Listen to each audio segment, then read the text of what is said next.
Welcome everyone, my name is Andrew. This is Article 8 of the National Master Contract. Today we are covering Article 8, Sections 1 through 8, National Grievance Procedure. This article outlines the escalation of a grievance from a local grievance to a national grievance. Furthermore, this article informs us that a national grievance decision is final and binding to all parties. If you want to skip ahead straight to the reading, go ahead and click on the timestamp in the description. Below, you can find a link to the UPS Teamster contract, or if you have not already, you can also download the UPS Teamster app on Android or the Apple Store. This app includes the contract with a handy search function that allows you to find articles and sections immediately important to your situation. I have also included a short links below to help you with installation. A quick explanation of this article is obviously the step up after Article 7, both literally and figuratively. If you are familiar with how our US court systems works, you can imagine the National Grievance Panel as being similar to the Supreme Court and the local and area grievance panels as like local courts. Most grievances will never make it to the national panels, and for a few good reasons. There is a docketing fee clause in Section 1, and the decision of the National Committee is final and binding. And most grievances prefer to stay below the National Committee, giving the grievant and grievance flexibility. And also, getting to national panels normally comes out of the grievance pocket. If you haven't already, please do like and subscribe, and welcome back to Teamster's Guide to the Contract. Now, let us begin. Article 8, National Grievance Procedure, Section 1. All grievances and/or questions of interpretation arising under the provisions of this National Master Agreement shall be resolved in the following manner. Deadlocked cases involving only National Master language may be submitted to the National Master Panel for decisions. Those deadlocked cases which cannot be decided by a lower panel because of disagreement over the interpretation of National Master language may be submitted to the Master Panel for interpretation. Requests for interpretations with no factual case to be decided will be heard by the Master Panel by mutual agreement of the co-chairpersons. Interpretations rendered on factual cases by the National Grievance Committee will be sent back to the lower panel to be used to resolve the factual case. The committee shall be composed of an equal number of employer and union representatives. The National Grievance Committee shall meet upon call of the chairman of either the employer or union representatives on the National Grievance Committee. The National Grievance Committee shall adopt rules of procedure which may include the reference of disputed matters to subcommittees for investigation and report, with the final decision or approval, however, to be made by the National Grievance Committee. If the National Grievance Committee resolves any dispute by a majority vote of those present and voting, such decision shall be final and binding upon all parties. When a case is docketed with the National Grievance Panel, a docketing fee will be applied as specified in the National Master UPS Agreement Rules of Procedure. Section 2. Work Stoppages. All grievances and/or questions of interpretation arising under the provisions of this National Master Agreement shall be submitted to the grievance procedure for determination. Accordingly, no work stoppage, slowdown, walkout, or lockout over such grievances and/or questions of interpretation shall be deemed to be permitted or authorized by this agreement, except, subsection A, failure to comply with a duly adopted majority decision of the National Grievance Committee, subsection B, failure to make health and welfare and pension contributions in the manner required by the applicable supplemental agreements, riders, and/or addenda, and, subsection C, non-payment of established wage rates provided for in this agreement, supplements, riders, and/or addenda.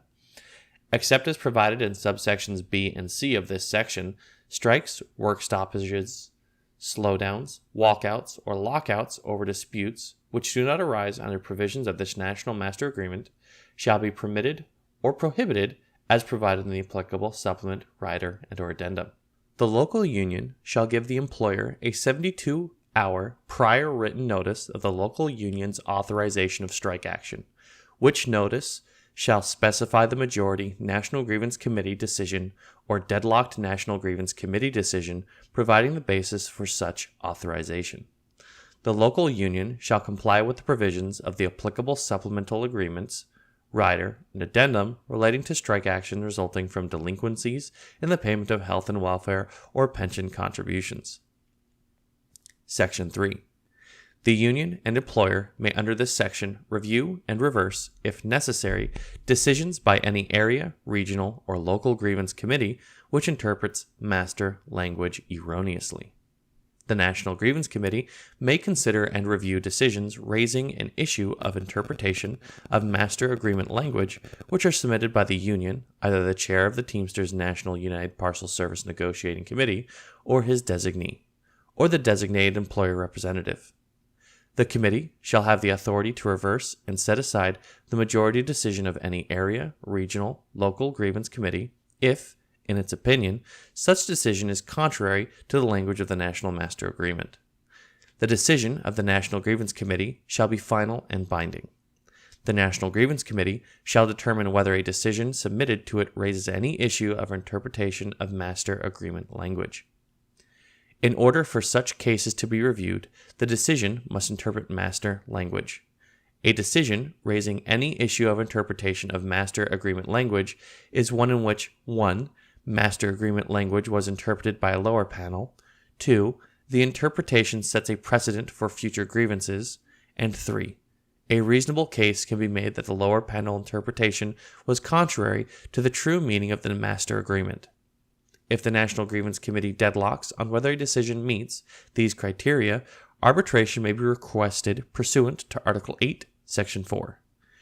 Prior to such cases being placed on the master docket, the moving party, either the chair of the Teamsters National United Parcel Service Negotiating Committee or his designee, or the designated employer representative, shall confer with his counterpart and discuss the matter. Cases that are docketed will be presented in the following manner. 1. The representatives of the moving party, as described above, present first. 2. The presenter will cite the specific master language that the lower panel interpreted. 3. Any evidence to prove that the interpretation was contrary to the provisions set forth in the master agreement must be presented. 4. The representative of the responding party will present any responsive evidence he deems necessary. 5. If the master panel is unable to reach agreement, then either party may appeal the issue presented to final and binding arbitration. Decisions made by lower panels that are properly submitted to the National Grievance Committee pursuant to this article and section shall be reviewed by the National Grievance Committee. A decision will be entered by the National Grievance Committee based upon its interpretation and the facts of that case. Such decision will be final and binding upon the parties. Arbitration decisions under any supplement, rider, or addendum which interpret master agreement language may also be submitted to the National Grievance Committee, provided the 3 above referenced criteria are satisfied.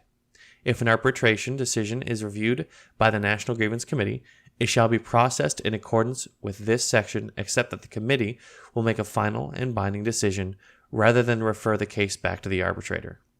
Article 8, Section 4 shall not apply if the National Grievance Committee deadlocks upon review of an arbitrator's decision. Section 4.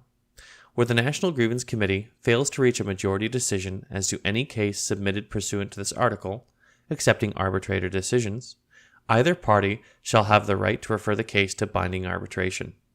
Either party wishing to submit a grievance to arbitration must do so within 10 days of mailing or hand delivery of the National Grievance Committee deadlock decision.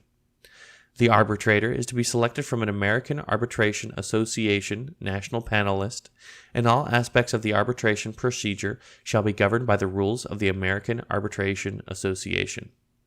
Any provision in the grievance procedure of any supplement, rider, or addendum hereto, which would require deadlocked disputes to be determined by any arbitration process, shall be null and void as to any grievance and or interpretation of the National Master Agreement.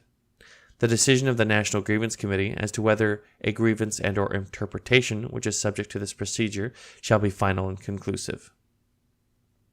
Section 5. Any grievance that does not raise an issue of interpretation of a master agreement article or section shall be resolved pursuant to the provisions relating to the local, state, and area grievance procedures set forth in the applicable supplements, riders, and addenda.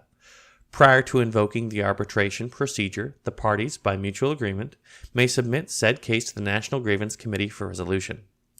In the event of strikes work stoppages, or other activities which are permitted in case of default or failure to comply with majority decisions under this agreement, no decision and or interpretation of this agreement by any tribunal shall be binding upon the union or affect the legality of lawfulness of the strikes unless the union stipulates to be bound by such interpretation, it being the intention of the parties to resolve all grievances and or questions of interpretation by mutual agreement.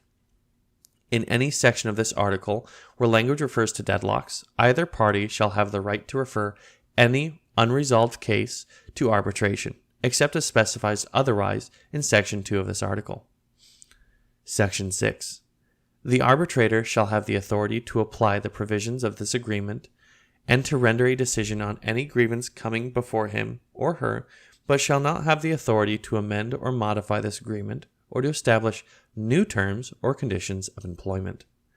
Any grievance that does not raise an issue of interpretation of a master agreement article or section shall be resolved pursuant to the provisions relating to the local, state, and area grievance procedures set forth in the applicable supplements, riders, and addenda. The no-strike, work stoppage, slowdowns, walkout, and lockout provisions of the supplemental agreements, rider, and addenda shall apply to such grievances. Prior to invoking the arbitration procedure, the parties, by mutual agreement, may submit said case to the National Grievance Committee for resolution. Section 7. Deadlocked cases referred from the National Grievance Committee to binding arbitration pursuant to this article will be governed by the following procedures. 1. The arbitration process will be administered by the offices of the American Arbitration Association as follows: Somerset, New Jersey, Eastern, Central, and Southern. Fresno, California, Western. 2. The current arbitrators will continue to serve except as changed pursuant to paragraphs 4 and 7 below. Cases will be assigned to arbitrators on a rotating alphabetical basis within each region based upon the order in which it was docketed at the National Grievance Committee. 3. The panel will consist of the following number of arbitrators who hear American Arbitration Association administered cases in each region of the IBT. Eastern, 9. Central, 3. Southern, 3. Western, 5. 4. Either party shall have the right, with written notice by December 1st of any year, to require an exchange of lists of 2 times the number of arbitrators to be assigned to each regional panel by January 1st, and on January 15th will alternatively strike from the lists until the correct number of arbitrators is left for each panel. Unless the parties mutually agree otherwise, any arbitrator proposed by the employer or union must be a member of the National Academy of Arbitrators and reside within the geographical area covered by the panel.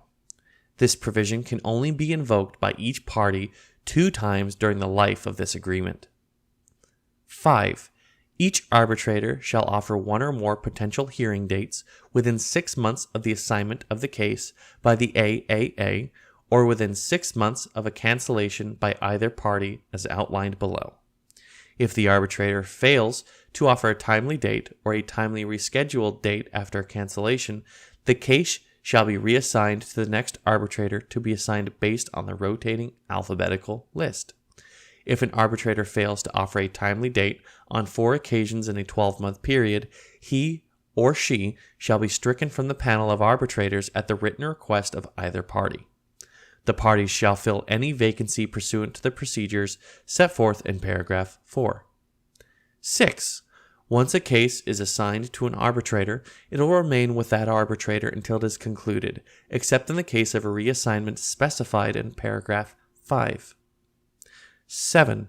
The parties may mutually agree in writing to remove any individual arbitrators from the panel at any time. Each party may unilaterally remove 2 arbitrators during the month of June each year upon giving 10 calendar days notice specifying the arbitrator to be removed. The other party shall have the right to remove 2 arbitrators within 10 calendar days from receiving the notice.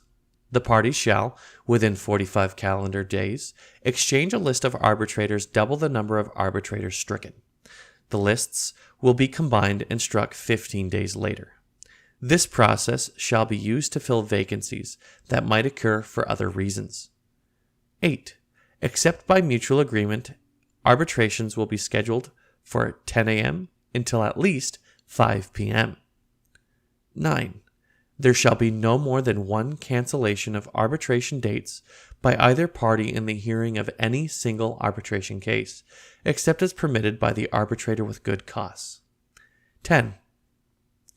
The parties shall share equally the American Arbitration Association's and the arbitrator's fees and expenses for the arbitration or settlement, including rental of the hearing room. The party requesting a cancellation will pay any canceling fees. 11. The location of the arbitration will be determined by mutual agreement, taking into account the travel requirements of witnesses, counsel, and the arbitrator. In the event that the parties are unable to agree on the location, the arbitrator will decide. All hearings will be held at the American Arbitration Association offices unless the parties mutually agree on an alternate site. 12. Any or all of the foregoing may be modified in writing by mutual agreement of the parties at any time.